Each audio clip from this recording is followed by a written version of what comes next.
पूरी संथाल परगना में जनसंघ से लेकर के भारतीय जनता पार्टी की उर्वरा और वहीं संथाल परगना में शिबू सोरेन को अगर किसी ने हराया है तो भारतीय जनता पार्टी का उम्मीदवार है।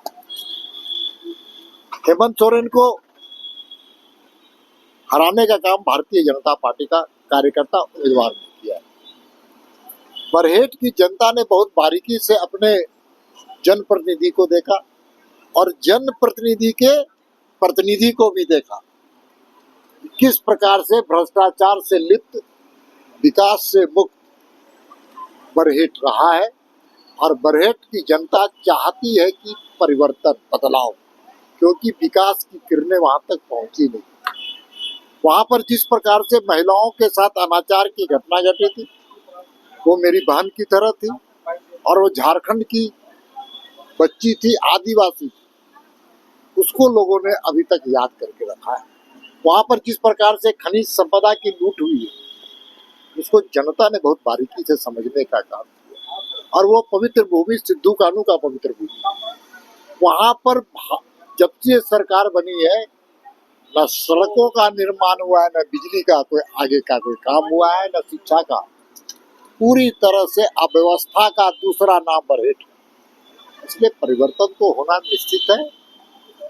और हम सब तो जानते हैं कि झारखंड में मुख्यमंत्री का हारने का और जनता को हराने का दीपक जी, प्रत्याशी में दम है क्या? पिछली बार आंसू से चुनाव लड़े थे, कहाँ कुछ कर पाए? उम्मीदवार नहीं, पार्टी लड़ रही है चुनाव।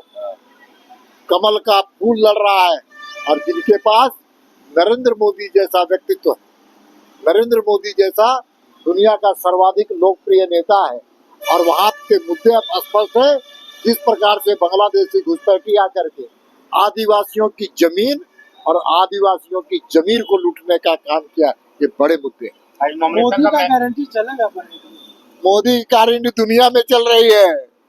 आज प्रधानमंत्री दुनिया के किसी दूसरे देश में जाते हैं तो वहाँ के देश के लोग भी नारा लगाते हैं कि मोदी की गारंटी जैसी सरकार इस देश में चाहिए। नॉमिनेशन का सवाल इसलिए उठ रहा है दीपक प्रकाश जी की कई उपचुनाव हुए झारखंड में, आप लोगों को हार का सामना नहीं,